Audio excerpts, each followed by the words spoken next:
Not too long ago, libertarian YouTuber Julie Borowski posted a video called 10 Questions for Conservatives. Now, I like Julie Borowski. I find her perspective to be pretty refreshing.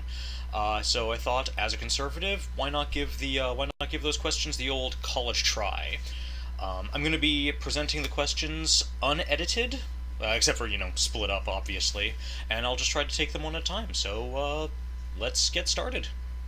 All government departments have waste, fraud, and abuse. Why do some of you treat Pentagon spending like a sacred cow? It's not that the Pentagon or defense spending is a sacred cow. It's that the defense is the primary function of government. So I mean, if there's fraud, waste, or abuse inside the Pentagon or inside our military, then yeah, we should absolutely find it and cut it out, just like we should with anywhere else. I don't really know anybody that's against that. One of the reasons why so many people keep on saying that we need to cut defense spending, though, is because they think we just spend too much, that we shouldn't be spending so much on our own defense, and that's really what conservatives are railing against. It's not that we have a problem with cutting fraud, waste, and abuse. It's that sometimes we don't see a reason for good spending, for spending on more weapons, more armor, personnel training, all that stuff. We don't see any reason to be cutting that out. And it's not just fraud, waste, and abuse that makes it so that we want to cut other government programs. We think that some government programs just don't work, and it's not a matter of fraud, waste, or abuse. It's the fact that, or the idea, I should say, the idea that the government programs that we want to cut, we don't believe work well. We don't believe function for the American people. You praise freedom, which is great, but shouldn't people have the freedom to smoke marijuana in their own homes? Yeah, I would say that I would agree with you on that point, that people should have the right to smoke weed if they want. Uh, I see that to be the trend in the Republican Party right now. The more and more Republicans seem to be getting on that train, that the drug war has been just a terrible waste of time and resources, and that people really should just have the freedom to basically do what they want in their own homes, as long as there are no externalities. I don't have a problem with people smoking weed or doing pretty much anything they want, and a lot of Republicans are starting to go down that train. There are some older Republicans that just wanted to conserve the ban on marijuana just to conserve it, even though it was put into place by Democrats. I mean, it was the Marijuana Tax Act of 1936. 1936? I think 1936, pushed through by FDR, pushed through by a Democrat Senate and a Democrat Congress with Democrat appointed Supreme Court justices. This was definitely the legalization of marijuana was definitely a Democrat thing. It's always boggled my mind why Republicans were ever against it in the first place. Some were, but the overall wave right now in the Republican Party is for legalization. It's really just a matter of time. It's going to end up happening. It's going to happen, and more Republicans are getting on that train. We make fun of liberals for being easily outraged. Is the NFL National Anthem anything such a big deal? Well, I mean, it was kind of made to be a big deal by the mainstream media. I mean, when Colin Kaepernick took the knee for that first time, and then everybody started just showering all this attention on him, and then more and more people started doing it, it was kind of made to be a big deal. I don't think it's really... I don't think it's really fair to say that Republicans are making it a big deal so much as reacting to the deal that it has become. I mean, it's like, and each individual person has the right to say, you know what, if they're gonna be like trying to shove this down our throat, then I'm just not gonna watch the NFL. That's totally within everybody's rights. I can certainly understand that. I can't really boycott the NFL because I never watched them in the first place. But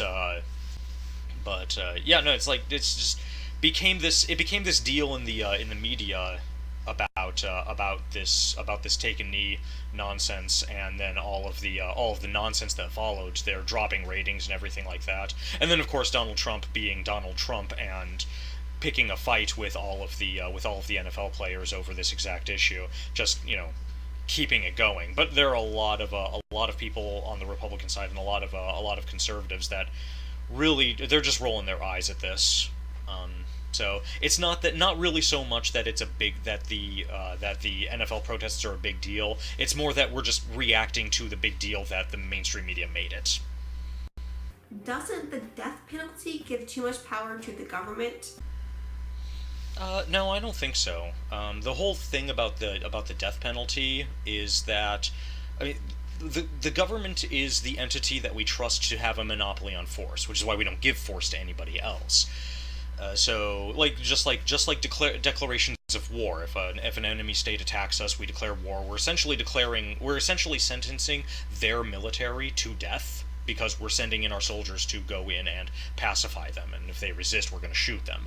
As far as like the death penalty, obviously the two are not the same thing. The death penalty is something that we've already captured the person, and there is the argument: can't we just put them in prison for life? I mean, that's what we did with Charles Manson.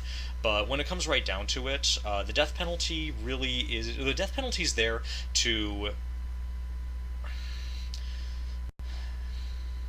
This isn't an easy situation.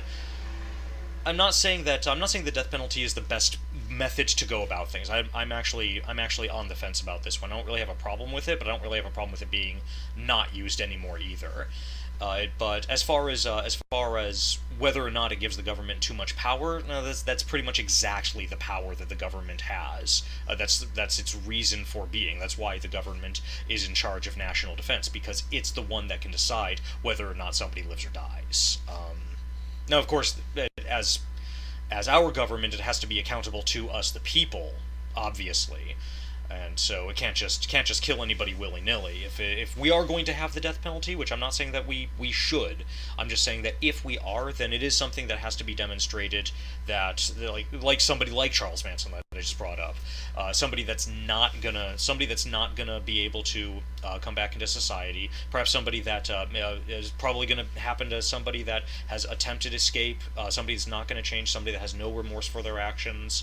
And it's really just there for people that we need to remove from society completely and permanently. This is not really a punishment because the person who's dying isn't learning anything from it, and it's not a method of prevention for anybody else. The only thing you're doing is preventing the person who is dying from committing a crime again.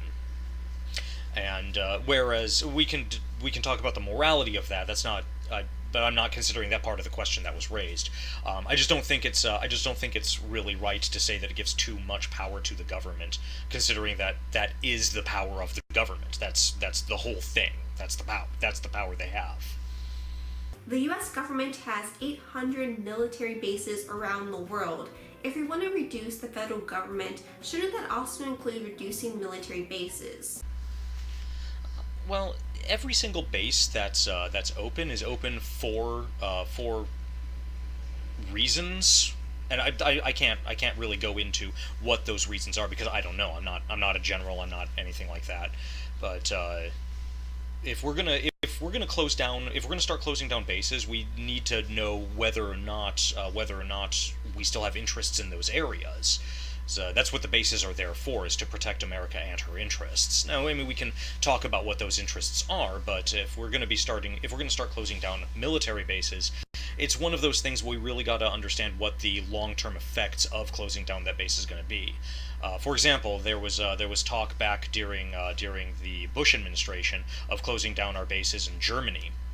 And that caused, I mean, just talking about closing down those bases caused quite a bit of political havoc in Germany at the time. And anywhere where there's a military base, there's an economic boom. So if we just start closing down bases, that's a great way to destabilize the economy of a region, just because there are so many soldiers that go out and they spend so much money in those areas. Now, I'm not saying that's the reason why we should keep bases open. I'm just saying that if the bases are open, we are thinking about closing them, we should probably take it on a case-by-case basis as to whether or not we do actually need a base there. Edward Snowden revealed that the US government is unconstitutionally spying on us. How exactly is he a traitor? Traitor to who? And yes, he did try to go through the proper channels many times. So this one's going to be a lot like the marijuana issue, because most young Republicans, most people outside of the Republican National Convention, most actual Republican people and conservative people don't really consider Edward Snowden a traitor. Obviously, some do, because I mean, some people think that that kind of surveillance is necessary. I disagree with them. And some people just don't have the right information. Some people think that he has done things that he hasn't done. But but in general, most people don't seem to think that Edward Snowden is a traitor for revealing that the government is breaking the Fourth Amendment. You can still respect police while calling out examples of police brutality when it happens, no? Likewise, can't you respect the military and oppose the wars? As you know, Washington politicians often do not have our best interest in mind. I mean, of course you can disagree with the war and still respect the troops, or respect the troops and still disagree with the war. It can go both ways. The problem that a lot of Republicans have is that, especially back during like the Iraq War, back in like 2005 to 2008, right around that area, there was a huge upsurgence of hatred toward the troops. People calling our troops terrorists in and of themselves. People saying that our troops are just killing innocent people. Everything like that. And that's where a lot of Republicans started railing against that, because they didn't want to see what happened back in the '60s when the troops were coming home from Vietnam. It's like I have a friend whose father came home with his friend from Vietnam, and they survived the entirety of the war. And then as soon as they got off the boat, some war protester shot his friend and killed him after surviving all of that horror. As soon as they came back, that's what Republicans in general do not want to happen again. If you want to disagree with war, yeah, fine, absolutely disagree with the war, and we can have a discussion about that. I know that Republicans tend to be for war, or for certain wars, not for war. Republicans aren't for war just for war's sake, but for certain wars, if they're justified, or if we feel that they're justified, then yeah, we'll be for the war. If we don't feel they're justified, we'll be against the war. It's one of the reasons why so many Republicans were railing so bad against Hillary. It's because we didn't feel that war with Russia was justified, and it was. I mean, where she didn't say it was fairly well implied, and it might not. We might have been inferring something that wasn't there, but it was fairly well implied that she wanted to go to war with Russia, and we didn't want that. But yeah, short answer, yeah, you can absolutely disagree with the war and still respect the troops. Free trade is a capitalist idea. Benefits include increased growth, innovation, and standard of living. Was capitalist icon Adam Smith wrong? No. I mean, like, I'm not sure exactly why you're asking this question. I don't know any Republican that doesn't agree with free trade. I like I serious I'm honestly I'm really just confused as to why this question was even posed. I don't know any Republicans that are for any of that. It's one of the things that so many Republicans were railing against Trump for, was his ideals of protectionism. That a lot of Republicans were like, no, that's not a good idea. That's not gonna help our economy. It may give a short-term boost, but in the long run, it's not going to help our economy at all. It is what a lot of people are saying. I'm not an economist, so I'm on the wait and see camp. But yeah, no. As far as I know, most Republicans tend to agree with Adam Smith. Some of you oppose gay marriage due to religious beliefs. I don't think I'm going to change your mind there, but why not push to remove the government from marriage? All right, so this one is actually going to be a lot like the answer to this question is a lot like the answer to the marijuana and the Snowden question, in that a lot of Republicans are starting to go down that path of just getting government completely out of marriage. That's what Ben Shapiro has been advocating for. Not so much because traditional marriage isn't worthy of protection, but because the government sucks at everything, as he likes to say. As far as Republicans that want to maintain traditional marriage, I mean, there are reasons for that. There are reasons to. I mean, like there's the falling birth rates in America, and that coupled with the links between intergenerational poverty and single parenthood, uh, which is fairly strong evidence that there's a causal effect there. Just those two in and of themselves, if you're going to have children, keep the father around, therefore promote traditional marriage. As far as Republicans being against gay marriage, it was very few people were against gay marriage for religious reasons. I mean, they didn't want to deal with it. They didn't want it to impact their lives or anything. The main reason why so many Republicans were against it was because it was changing people's tax status, and that does affect everybody. And people can say one person doesn't affect anybody, and that's not completely true, but almost completely true. But the amount of which things have been changing, the tax codes have been, or the way that taxes are applied to people, that has been changing. And it's one of those things where people were saying, you want to change your tax status, and that's going to affect me. And so, if you want my tax status to change, then you're going to have to demonstrate why I should support this.